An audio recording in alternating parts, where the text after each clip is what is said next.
the blues, one thing that we talked about a little bit earlier was the basics of the blues, like maybe like a rock blues, Right. and versus maybe like a jazz Yeah. blues. We have Charlie Parker, who Mm. wrote really kind of cool progressions and, Oh, and yeah. took that in a seriously detailed uh, direction with two fives and all this Right. motion. So it's nice to open it up and have that harmonic motion in the blues, Mm. and it's almost a little bit of a challenge to have the more limited sort of blues progression. Definitely. Yeah, Yeah. unless you have maybe a different rhythmic thing that like you were talking about. Yeah, if we can swap the rhythmic, you always have motion, especially for bass players. We should be thinking in terms of motion. How are we getting from one place to the next? How is the tune moving forward, and how are we helping or hindering that? So if like we just played, if it was just a straight blues, oh, I'm ready to take a nap already. Yeah, no. Mm-hmm. If, like I said, if we can swap that kind of motion for a rhythmic figure, and that becomes the propulsive Okay. element, then we can. Cool. I can do that all night. So would that be something that would be prearranged, or would that be kind of on the spot? Oh, I'm just feeling this with a drummer, or could it happen either way? Either way, it's like we talked about in another video. If you're looking at like a second line kind of thing, which is it's the hand jive. It's a New Orleans groove. Yeah, there it is. But sometimes, and you and I have worked together, and I like to do this. I'm going to change the tune completely. So yeah, it could be the drummer and I plotting against the rest of the band. It could just be something inspiring you hear from another player, where, instead of doing like a, and then we going, okay, the guitar player or the horn player just played something kind of cool that pushed you off in another direction, and then you could switch to a, maybe kind of a Latin. Yeah. Yeah, it depends on what's happening in the moment. And maybe the subdivision too lends Yeah. itself. Yeah, and if it's a long, slow, almost torch ballad kind of tempo, can't do that much. People yell at you when you Right. We try to get too creative. Yeah, but so in which case then something like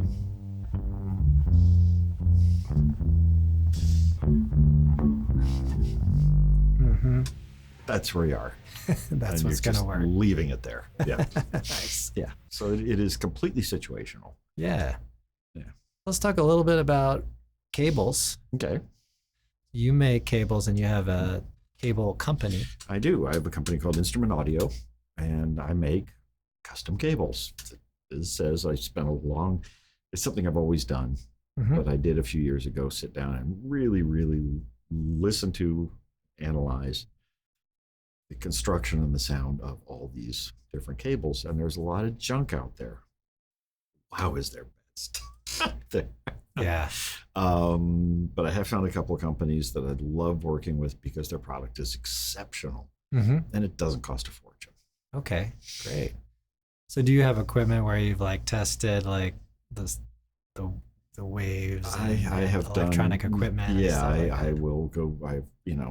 Take maybe a 10-foot length or 100-foot length or whatever. Pick some standardized length, and I'll measure resistance, capacitance, inductance down the cable. All these things. Okay. They're all related to each other, or they're all intertwined, and they change behavior of the cable because the cable is, as it should, conduct signal purely and without editing. That ain't going to happen. So the cable becomes actually kind of a complex filter. Okay. And those three, resistance, capacitance, inductance, those three things and their relationship to each other change how that filter behaves. Okay.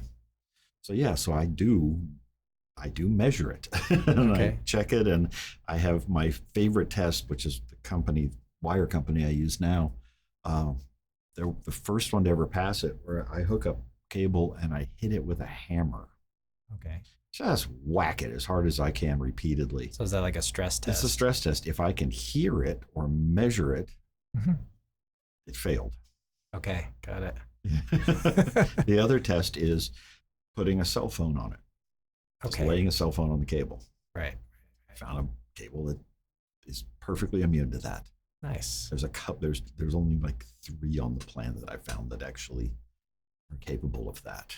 That's nice. Yeah, that's really nice because you get halfway through like a slow tune, like you just like if we were just playing that. Mhm. It's a quiet room and everybody's intent, and all of a sudden you hear, the aliens Yeah, coming through all the your amp. pings, yeah. It's not cool. No, It's not a good. good way to get not invited back. Exactly. So yes, I tend to obsess about this, but as I do everything else. But Yeah. It's important. Everything from the instrument through the cable, speaker, yeah, it all has to be high quality. it does, and we have to think, and this is something that I and people long before me have been arguing for. You have to think of it as a system. This instrument does not exist.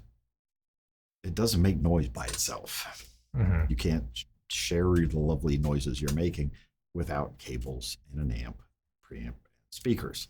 Yep. So you have to think of it systemically, That's right. which is why some guys they'll take their bass and they'll plug into one amp and go, "Oh, that's terrible," and they plug into the next one and it sounds great. Mhm. Okay, you found the match. This system that works.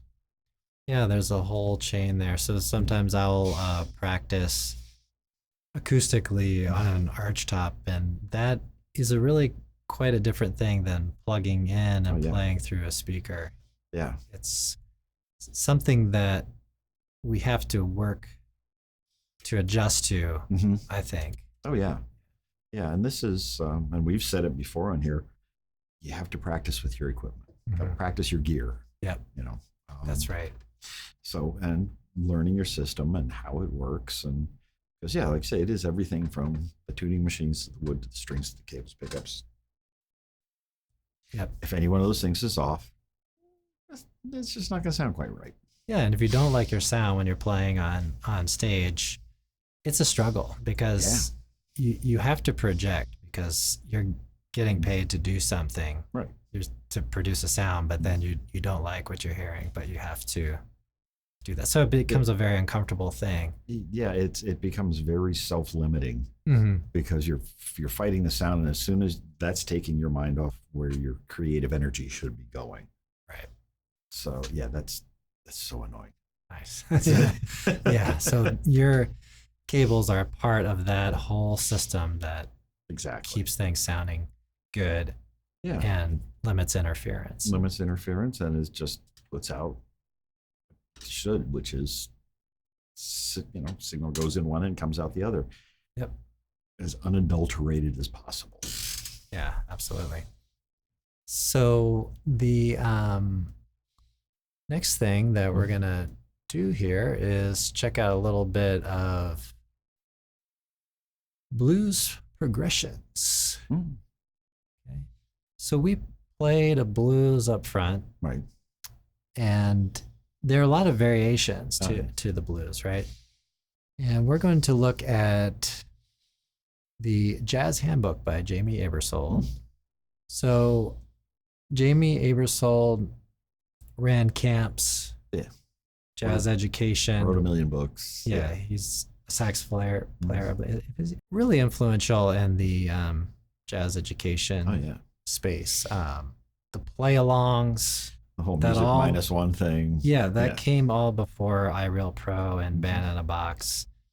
Really high quality recordings from really high quality musicians playing rhythm section, and you use these books with the basic lead sheets, basically. Yeah, the lead sheets, and you could get the cassettes, and and they would they actually give you some of the suggested scales to use too.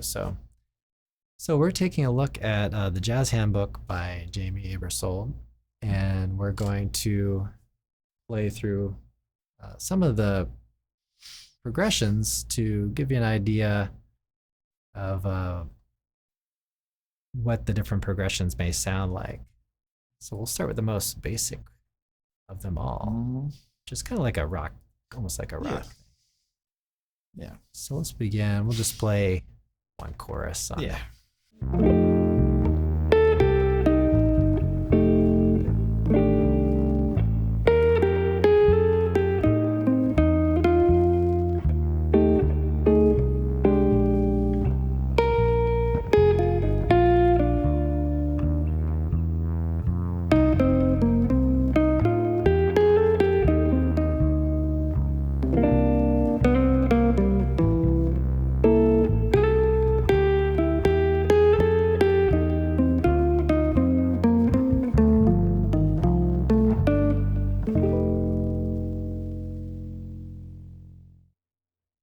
I try so hard not to put those passing tones in there. Mm-hmm. It's a disease. I can't help it. That's That's a fun thing as far as listening. Like we were talking about that earlier. We did another video for the members, and when you listen to someone and you're playing, you can kind of hear where they want to go and see what you can kind of tell all that, and that's part of the fun, I think, of playing. So yeah, there are some serious limitations on this. So some of the other progressions that we'll talk about today, they kind of guide your lines. They guide, the bass line, maybe the improvisational line. There's kind of big red flashing signs that say you're going here now. Yeah. Which really, really nice towards the end of the night when you're tired. Yeah. So the next one has a few different things going on, but before we get to that, let's talk a little bit about some of the chords and things. So if we had an F7, that I have this little tritone that I could play here, and then when I go to the 4 chord, I can go 1/2 step lower. This is not at all what I did, but right. But you can kind of go to the F and then the B flat and then back to the F and then the C7, right? And then back to the F. So as guitarists or even maybe as pianists or chordal instrument, you do have this little thing, which if you're starting out with guitar and you're just getting into jazz or blues, this is a good place to start. Just kind of play these little cells here, and then you can add. So some things that I was doing, I was playing maybe this, which is F9, right, and then going to keep that same note on top, sitting there, right? Yeah. So that becomes the B flat 13, right, and then go back, and then you have the maybe C7. You could even just keep that same note. Yeah. But that's a little insight that you might find helpful if you're watching and just kind of starting out, and this is the progression, and everything else is kind of stemming from that direction. So we'll go over a lot more of those progressions and stuff. Yeah. Do you want to talk a little bit about gear? Sure. Tuners. You were telling me about these tuners. Tuners. There's great tuners and there's terrible tuners. Okay. And we have all fought with terrible tuners. It's the beginner instrument. One of the problems is the tuners are terrible. They won't hold it in tune, or they're very coarse and it's hard to. But as you move up, you start to get into stuff that's using Hipshot. Great company. Grover, great company. Schaller, another great company. Or my favorite, Graphtec. Graphtec, okay. They make for bass and guitar. And what they've done is each tuner is dedicated for that string. Okay. So they have different gear ratios. So the idea is that one rotation is 1/2 step on every string. That's really cool. For bass players, this is going to be exciting for you. That means you can actually tune your B and your E without sitting there tapping on it, trying to get it exactly right. You can actually come into it and it will stay in tune. This is cool. Costs about the same as everybody else's tuners. That's awesome. And they're nice and lightweight. Yep. So sometimes when I play along with playing my Fender jazz bass, yeah, I'm like, you can kind of feel like it's not totally fluid, but you're just like, yeah, it just wants to crack just, a little yeah, bit. Yeah, it just wants to do that a thing. little. It's just yeah, and you can kind of hear it, and it shoots past, and then you got to come back under and then turn find up it again, and yeah, yeah, that's really so frustrating. that just doesn't happen on No, this. this is that's beautiful, smooth. They've got this really interesting gear shape that they use. Okay. So there's no gear lash, so it's not sloppy. Yeah. Like on the stock Fender tuner, Uh-huh. it's kind of a mess because it is sloppy. It is. It you is know, you sloppy, can feel it catch either direction. There's a space where nothing's going on. Yep. Yeah, that doesn't happen. Same with the hip shot. Okay. You know, they're nice, they're tight, clean. Hip shot ultralights are kind of ubiquitous. Everybody uses them for a reason. And they make They do make bridges and saddles and things yeah, too. they make a million things. Yeah, kind of both ends of the instrument. Graph Tech, one of the tuners, they make the Tusk nut material. Okay. The TUSQ. Yeah. Is that correct? Yeah. Right. Which is fantastic. I bought a few of those. Yeah, they're a joy to work with, and they sound good. Yeah. You can cut them into shape quickly, and they stay there. They're very wear resistant. They do bridge saddles. Okay. And their thing is they do the Ghost system, which is a piezo pickup system for basses and guitars, where, where each saddle has an element built in, and then they've got this multi-channel preamp system that will, you can actually hook it up to your existing preamp if you're a bass player and you have the real estate in there. Yeah. Or you can just use it by itself. Very cool. Yeah, and send that off to if you're going to do multi-channel or if you're going to do the like Roland GK. Okay. Type thing. Nice. Because the Ghost system will interface directly to the GK. Same cable. Nice. Plug it up and it goes. Okay, great. Yeah, I find that the piezo is really helpful for live playing. It seems very practical. Yeah. And works effectively. Yeah, it really works. And if you're just, for a triggering, you mean for like a synth thing, or well, just I mean, just in general, the sound of it. Yeah. Like for recording, I prefer to use something a little bit different. Right. Either record an instrument acoustically in the room, but I do find that the piezo it gives you attack.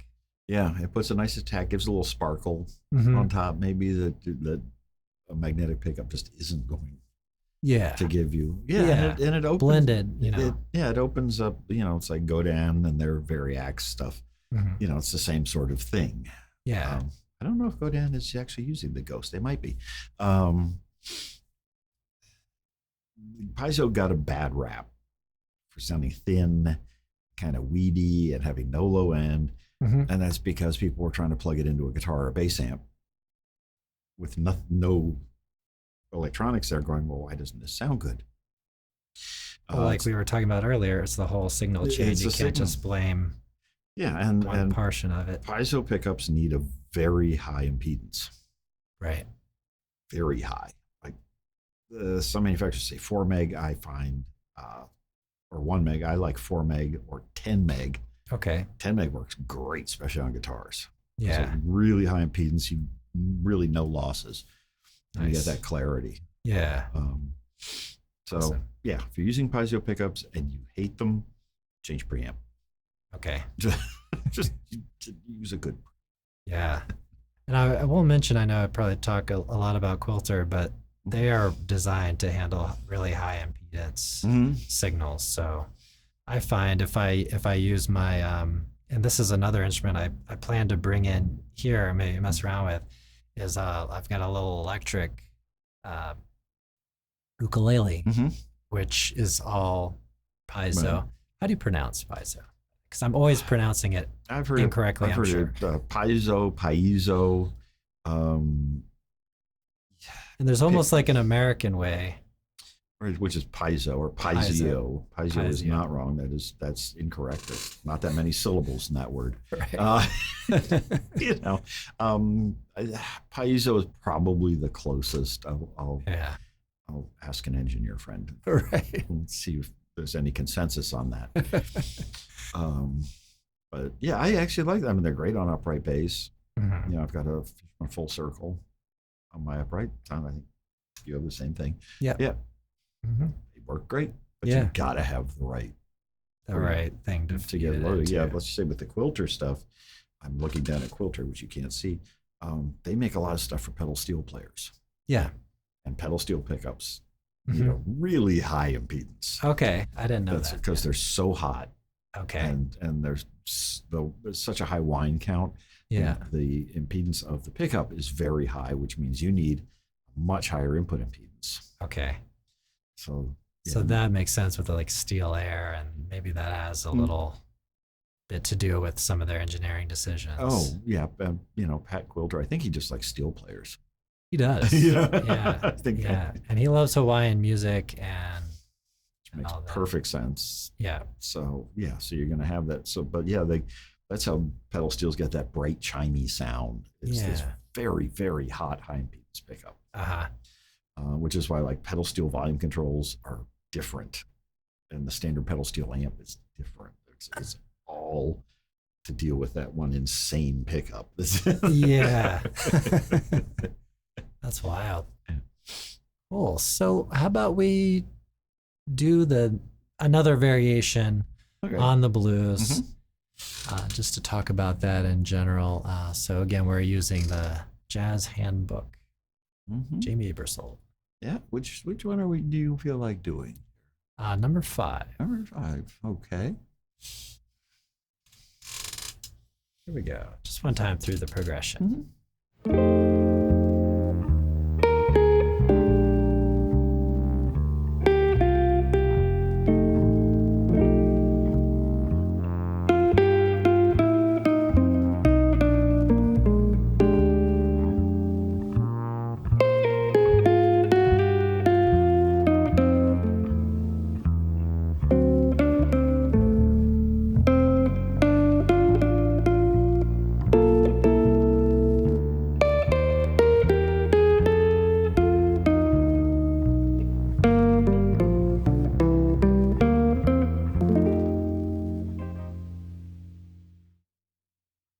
Okay, so there we have just a tiny bit more motion, not Right. not a whole ton, but at least we have some 2/5s. Mhm. We have a 2/5 there towards we have the G minor 7 Mhm. to the C7. Yeah. So if you're playing like a rock kind of thing, you might even play like B flat to C. Right. Right. Yeah. 'Cause- There's a relationship there, kind yeah. of, right? Absolutely. So you get, and this is something that might kind of interest folks with the, if you're moving from this and trying to get into the more jazz typical voicings, Mhm. take your B flat chord here, or let go of that one and replace your root note. Just put a G under it. There it is. There it is. Yeah. And that's one interesting thing I've talked to a few students about, and they kind of enjoy this, which is thinking about slash chords. Mhm. Even if it's a G minor 7, Right. it's kind of like a B flat Right. over a G, Mhm. and that is something that you have really a lot of control over. So if somebody came along and they're like, and you played a G, then Yeah, all right. of a sudden everything is G minor 7. Yeah. Everything moves. There is a meme that goes around about every 6 months amongst bass players Okay. that says the chord nobody knows what the chord is until the bass player decides what it is. Nice. Because it's always like got a it. picture of Christian McBride grinning. Yeah, Um, yeah. But that's it. That's exactly it. You Yeah. know, it's like if you'll if you would play like an F to a F minor. F to F minor. Right, so we just got- a real basic. Yeah. Like, okay. Then, Oh, yeah. so I could sit on the F. yeah. But one of my favorite things is playing the third. Right. So it gives See- a little motion to that. Right. So it's like an A flat 6. Right. Yeah, that's cool. Yeah, so I'm thinking usually I would go like F, it's like, and then I'm going to go up, and then, Okay. so I got 1 flat 3 4 5. Okay. Yeah. This gives me a cool place to be, Yeah. and yeah, because if I'm at an A flat, and say we're playing the blues, where it's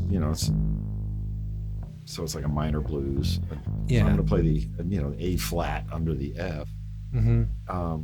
So the 5 of A flat, if we're kind of thinking that way, because I do, it's Okay. E flat, which is the 4 of the 4 chord that we're playing. Mm-hmm. Okay. So I've got all this coolness, all these different places. And we talked about this before, and I tend to spin out about this. Because then, I've got, there's E flat, there's our 4 chord if we're an F. Now, the 3rd of E flat is G, which is the 5th of the 5th. Okay. So I've got, Nice. it's a whole different way to move through Yeah. the changes, Yeah. and I'm pushing a reharmonization without reharmonizing it. Okay. Yeah. I'm Exactly. sort of hinting different directions. Yeah. I like that. And on guitar, can do something a little similar, which is just to create motion through inversions. Right. As far as, playing some chords and moving around. And without, like you said, without reharmonizing or really even changing the chord changes, Yeah. just changing what we're using at Mhm. any given moment. Yeah, we're not adding substitutions. We're not throwing tritones at every single thing that we Mhm. come across. Yeah. We're just, it's the inversion. It's what are we putting? Growing up, I learned a lot of Bach. Okay. I grew up playing classical music. And one of my favorite things was this book about figured bass, which is, these were improvised bass parts that organists would play, Yep. which are nuts when you read through them. Yeah. I mean, it's just wild. And you start thinking about these guys, 1600, 1700, 1500, amazing musicianship to come up with these things. They're fun to play on bass, Yeah. but it makes you start to think about, like, Bach was great on inversions. Yeah. He could just give you a chord and a choir, and everything is moving around and nothing changed. Yeah. Exactly. It is just playing with inversions and suggested motion or implied motion. Right. Nothing's changed. Yeah. Yeah. And there's just this sort of gravity about music, or I don't know if gravity is the right word, but, melodic lines and, and on bass, you're really playing, in a sense, melodically. Oh, yeah. And you're creating lines and guitar and solos, there's just a certain gravity, and the harmony connects with that, and things want to move to these different directions. Mhm.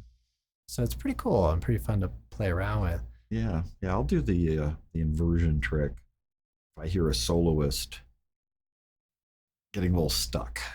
Okay. Yeah. So they I'll- need a little I'll just nudge and a I'll little just inspiration. change the bass note. Yeah. I'm not leaving the chord, just kind of giving them a little musical slap in the head. So, Yeah. Yeah. go here now. Go over Yeah. here. Yeah. I'm nice. tired of that. Go over here. Yeah. Nice.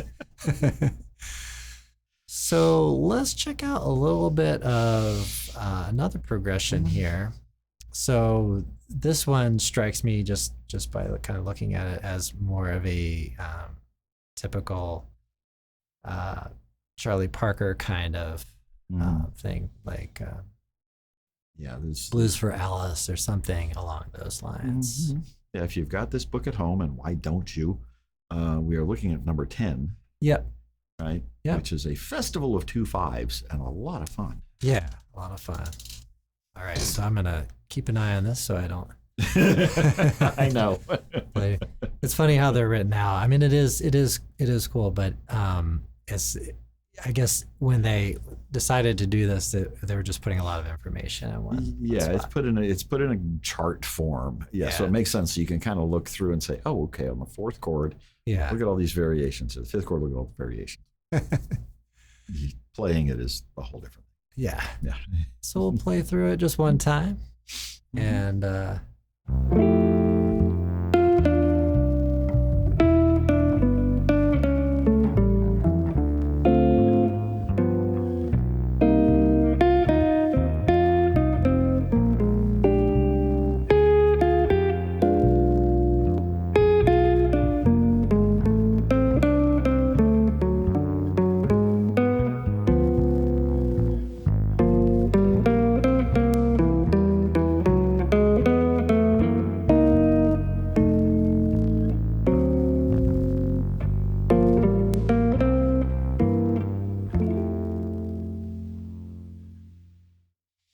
all right, nice. So a lot of emotion in there, and a lot of 2 5s, right? A lot of two fives. Got 2, 2 5, 2 5, 2 5, and that gets into kind of circle of fifths, Oh, yeah. big time, right? Yeah, I mean, for bass players, so you got a bar of F, and then we got E, A, D, G, C, F. Yep. E, A, D, C. Yep.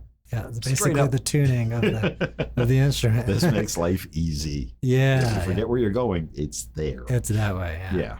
Nice. And if you're playing a 7-string bass, then you got the high F. So that's Right. Nice. so you're there. But yeah, that is the cool thing about 2 5s is if you got repeated 2 5s like that, Yeah. the instrument built it in for you. Exactly. And we can look at kind of where it comes from. I mean, we get to that B flat. That's where we're really trying to get to, Right. right? So if you work backwards in the circle of fifths, you end up on the E. Yeah. So that's where it's all trying to get to, right? Mm-hmm. You're just trying to get down to that, that B flat Yeah. there. So sometimes it's helpful when analyzing to just look in reverse, Mhm. to see why that cascading effect ends up, where it is. It's not random. Oh, It's not really so much the starting point; it's where it ends up. Yeah, you're what's your target? Yeah. How do you get there? That makes me think of something that I used to do that a teacher had me do. Actually, 2 different teachers had me do. Play a piece of bass music and turn it upside down and play it again. Okay. Play it backwards Play it and upside backwards. down. Oh, okay, that's cool. And because it really makes you think about the tune. Yeah. And you make some horrific sounds that way. Right. Some stuff really does not sound good like that. Right. But it is a cool way to do it. Or just, read it down to the bottom and then go backwards. Yeah. And you mentioned last time, which I thought was a great point, just to make noise, make sounds, make something that sounds bad, and Yeah. figure it out. Yeah. How do you know what's going to sound good if you don't know what sounds bad? Yeah. Which is a little simplistic, but it is the absolute truth. Right. And I think, when I talk to students about learning an instrument, I always kind of encourage them to just break it. Mm-hmm. Just break it and then fix it. Yeah. Try to put it back together again. And, Yeah. because that's, it's kind of like that, working on a car or something, and you just kind of like tinkering. It's, and then that enjoyment, like Pat Martino talked a little bit about the instrument being almost like a toy for him, Mm-hmm. and not to make it sound insignificant. I don't think that was his point, but it's more like No. it's fun and it's But his idea of a toy, I think, is a 12-sided Rubik's Cube. Yeah, absolutely. Yes. Because it's just, yeah. Yeah, he was up there. Yeah. He was up there intellectually and artistically. Yeah. Some of his chord changes, just Yeah. unbelievable. But to try to kind of like sort it out, I think that's a lot of the fun. It's just, Absolutely. trying to figure out, why does this sound like this? Why does this want to go to this? And Well, Yeah. like I said last week, I think I'm going to have a T-shirt made that says, "You're not going to break music. right. It's fine. It will get along. Yeah. You're not going to hurt anything." Yeah. And that's what, practicing, just on your own in a room or whatever it is, Yeah. just have fun and Just have mess fun. with it. Yeah. There's, so many of us, I'm sure you did. I got lucky where I grew up. The very, very lucky kids, because musicianship was encouraged by all Mm, these wonderful music teachers. okay. So we all knew each other. We all played together. We would get together in somebody's garage. We were jazz nerds. Yeah. And play for 8 hours, Mm-hmm. trying to break it. Yeah. We play stuff and go, "Oh, that's cool, or "Don't ever make that sound again." Yeah. So if you can find like-minded people, roughly at your level, but you should always play with people slightly better than you, Yeah. Yeah. or a lot better than you. That's what Pat Metheny has said on many occasions. Try to be the worst guy and Mm-hmm. or gal in whatever group. Yeah, because if you're all at the same level, nothing's going to progress. Right. But if you can have a bunch of different levels playing together, yeah, Yeah. there's movement. Things get better. Everybody gets better. Yeah. Yeah. But yeah, I know the first club date I ever did, I was Mhm. 14, was with some very, very, very seasoned musicians. Mhm. I got my backside handed to me Okay. for 4 hours. That was 44 years ago. I Uh-huh. have never forgotten any of it, Right. because, wow, that was, Yeah. it's the most painful thing I have ever been through. Yeah. I was instantly a better player by the end of the gig, though. Yeah. Yeah. Being thrown into some of those experiences, it's important, but painful. You just want to crawl down through the floor. Yeah. I wanted to run away and hide. Oh, awful, Yeah. Yeah. but it's good. Yeah, and I think everybody's got to go through that. Everybody kind of does, and it's kind of a difficult experience. But I mean, being on stage and feeling like you're kind of like sinking or like you're trying to keep it, it's a tough experience. But Yeah. it's a good teacher. It is. sense. It is. Pain and suffering is a good teacher. Yeah. I wish we could avoid it. But for that, no, you really do need your butt kicked. Right. Yeah. It's I wish there was a better way, but at some point performing live, you're going to fail. It's gonna happen. Yeah, something's gonna happen. Yeah, you just Yeah. So take it as the learning experience it Yeah. is. and just kind of just keep doing it, keep at it. Mhm. We've got one more in store. Yeah.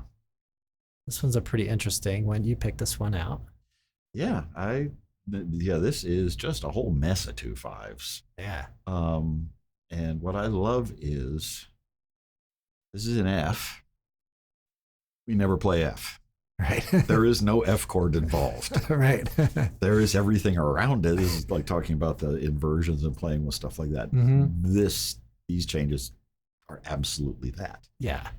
Everything's inversions of everything else. Yep. The only thing we get to play is the 4 chord. Well, there is the 5 chord briefly, in 2 different forms, in a minor and a major 7. Mm-hmm. But everything else, just good luck. Yeah. Yeah. Exactly. So we're gonna play through this one, and talk a little bit about it. Mhm.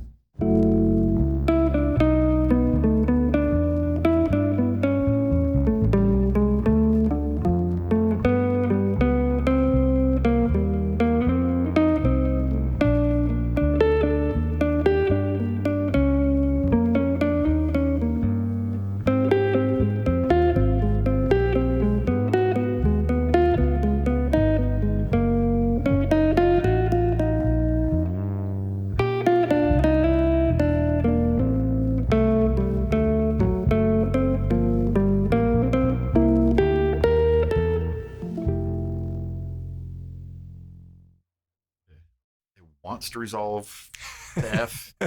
Sounds nice when you do that.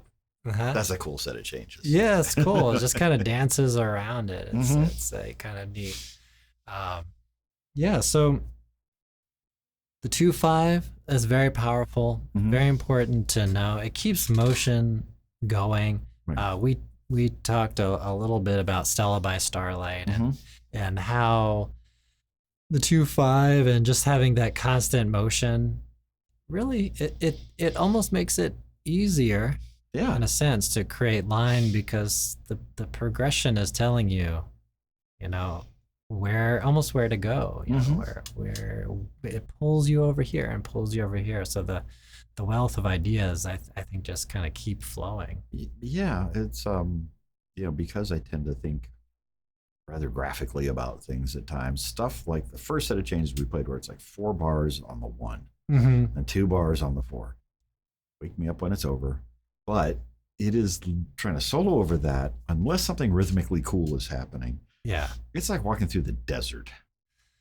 Yeah. There is nothing but this vast horizon, Yep. and you're supposed to fill it up. Yeah. Yeah. And then you know, you could say, well, maybe just get real outside and then do it, but it's It's blues. blues, and you gotta So take it somewhere. You gotta come from somewhere and take it from somewhere. yeah, and it's yeah, kind of needs to be rooted in yeah that thing. in that thing. And where we've gone through these more and more complex sets of changes, it's like going into like a forest that becomes more varied. Mhm. We have little things we can. Oh, look, we got a flower over here. We got a tree over here. A bear over there. Whatever it is, all of a sudden that desert starts to become populated, Yeah. and we have places to go. Uh-huh. We're not just counting sand grains. Yeah. You know, if that makes any sense at all. Yeah, yeah, absolutely. Absolutely. Um, so yeah, is there anything else that we covered we wanted to talk about today? Well, we've covered a lot today, I think. Yeah. Oh, I have yeah. one comment. I almost forgot to get to it. About one comment we had about transposing lines to maybe different songs. Just want to make sure we got to that because I got that comment late last week Mhm. after we had already made our video. Right. So I think what I'm not exactly sure on the question, but what I'm thinking is like phrases that you could apply to different songs. Let's say you got a phrase and you just really like it, and play it in a different song, in a different tune, on a different progression. Sure. So I guess my take on that is, well, what's strong about the line? Is it the rhythm? Because if it's the rhythm, then you could adjust the notes to fit different progressions. Yeah, you could move it around. Yeah, if it is, note based, if it's harmony based, Mhm. yeah, then you can move those harmonies Yeah. around. Yeah. So you kind of got two things happening at the same time Mhm. there. Yeah, that's an interesting way to think about it. I'm not sure how I feel about plug and play licks Yeah. Yeah. because you hear guys do it, and you just want to go. Anything else? Play anything else right now. I've heard you do that all night. Yeah. Yeah. Yeah. Yeah. I agree. But I think I think some people have different strengths. So I think course. some people who are like kind of linguistic, Mhm. and like kind of think more in terms of maybe language and certain phrasing. I think they may benefit personality wise from doing some Yeah, I things mean- that, but you'd have to have a lot of vocabulary. You have to have a lot of vocabulary because otherwise you're going to get, and everybody does this. We're all guilty of it, having those 2 or 3 favorite licks Yeah. because they, they sit really easily. Mhm. It's like down here, that sits very easy. Kind of a lazy bass part, or Mhm. Yeah. it fits easily. Yeah. Instead of going.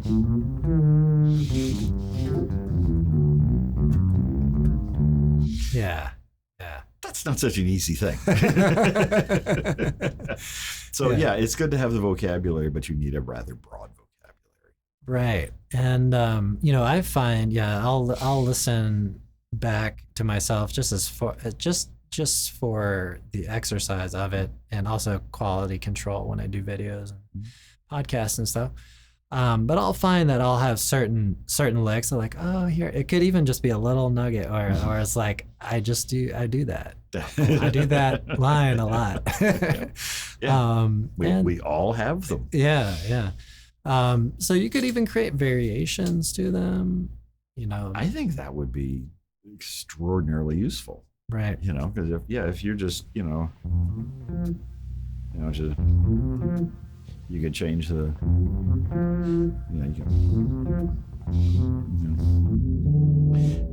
you could really start playing with there's 3 versions of roughly the same. Yeah. I'm hanging out in that same 4 fret area. Yeah.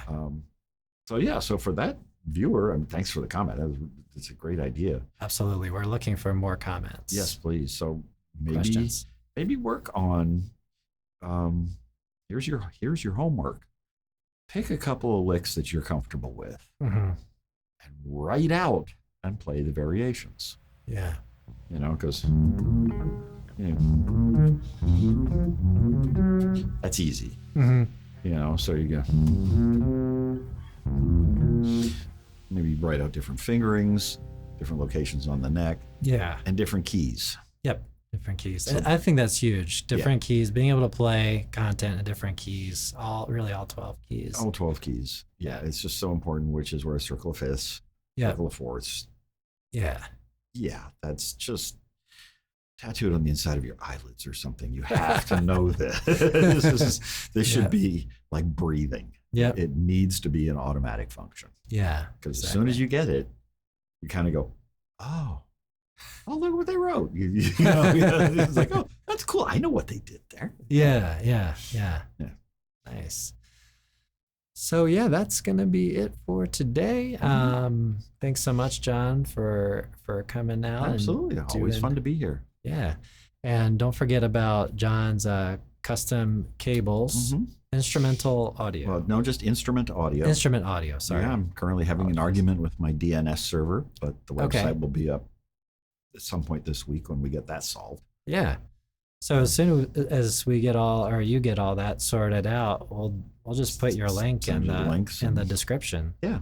And then folks can go right to it. Yeah, and the other thing, I do instrument wiring.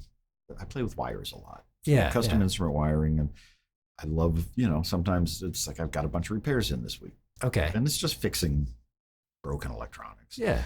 But every once in a while, somebody will call me up and go, hey, can you?